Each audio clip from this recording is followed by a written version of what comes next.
narración oral es una manera de comunicarse. Es una filosofía de vida, es una forma de vivir. Cuando se ejecuta con el otro, se comienza un viaje. Es un arte tan sencillo y tan complejo a la vez. Que me ha permitido expresarme de una forma que quizá en otras variantes no lo hubiera podido conseguir. Una forma, una expresión humana que está desde el comienzo de los tiempos. Es el encuentro con las raíces. Esta invitación al otro a habitar las imágenes que uno les quiere transmitir. Que es el arte de la imaginación colectiva. El sentirme que tengo una identidad con mi cultura patrimonial. Es lo que se dice, es cómo se dice. Es una forma muy bella de vivir la vida, la narración oral.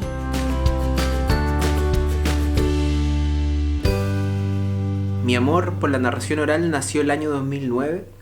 Yo estudiaba en la Universidad Católica de Valparaíso y un día decidí quedarme a un proyecto que se llamaba Sausacuentos, un espacio dedicado al arte de contar historias. En 1993 asistí a un taller dentro del marco del Festival de las Naciones y la ceremonia de término era presentarse en la Plaza de Armas y contar al público que estaba ahí.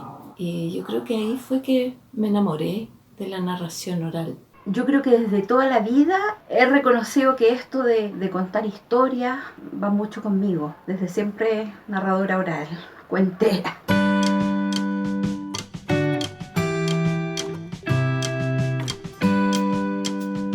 De mi infancia, los primeros recuerdos que tengo son en familia. Y la verdad es que mis primeros contadores y contadoras de historias fueron mi mamá, mi papá y mi hermano mayor.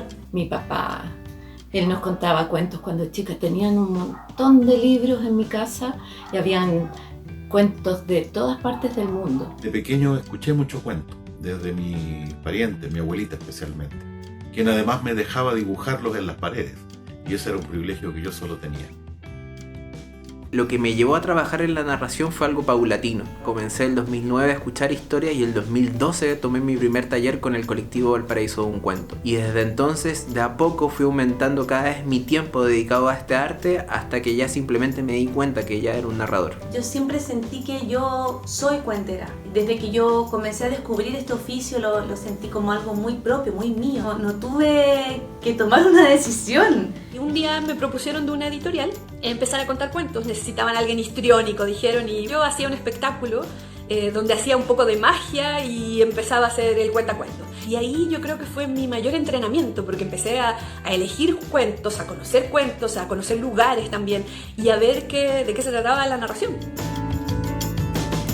Para contar un cuento hay que buscar un repertorio, hay que escoger las palabras precisas, hay que saber a quién uno le va a contar porque ahí influye el lenguaje. Tengo que ensayarlo, prepararlo. Entonces a eso tenemos que apuntar, a la excelente calidad como narradores orales escénicos.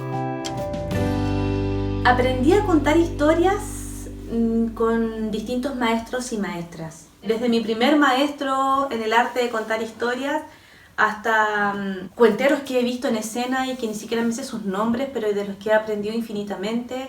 Yo tuve un muy buen maestro que fue Rubén Martínez Santana y él pertenecía a un movimiento que se estaba en ese momento formando en Centroamérica. Y la Fundación Mustakis me entregó muchas herramientas para enriquecer mi narración. Hice también muchas especializaciones también con ello, en literatura infantil, en folclore poético, en cuentos de hospital.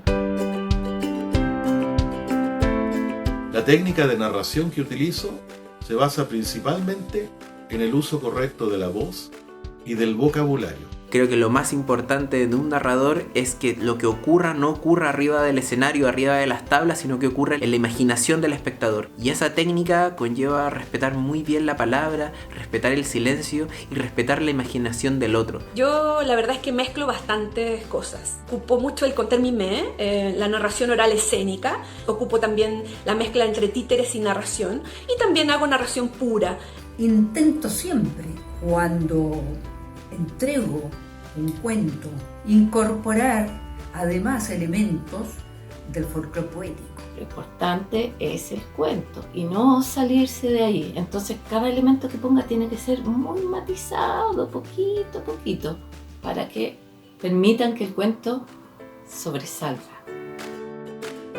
El público reacciona diferente de acuerdo a lo que está sucediendo en el escenario. Ninguna presentación es igual a la otra. Cuando les gusta, el público cae en un estado mágico, diría yo.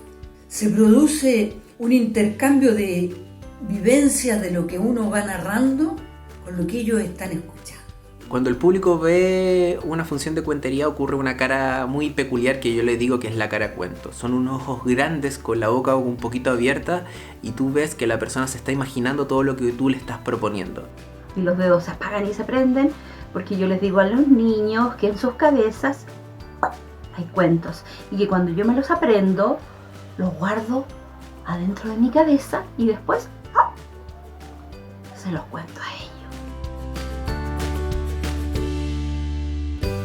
Los narradores orales son los que van a seguir transmitiendo de generación en generación todos estos relatos. Todavía hay muchos pueblos que transmiten su historia a través de la oralidad. El narrador, que con su voz y su forma particular de expresión tiene la identidad de una comunidad. Historias que no están escritas en ninguna parte y que solamente la tradición oral las va a poder preservar.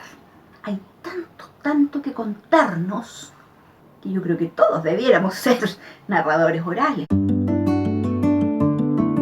Lo que me ha enseñado la narración en estos años es a vivir, es a tener en claro que siempre tenemos algo nuevo que contar. Amar el oficio de ser narradora, el cariño a los cultores, a los narradores que están en todos los rincones de Chile. Que hay muchas historias muy bellas. Es un arte que no tiene fin. No importa dónde estemos, quiénes seamos, en el fondo somos muy parecidos unos con otros. Que nos emocionamos por las mismas cosas, que bromeamos con las mismas cosas, que sufrimos por las mismas cosas y que a todo el mundo le gusta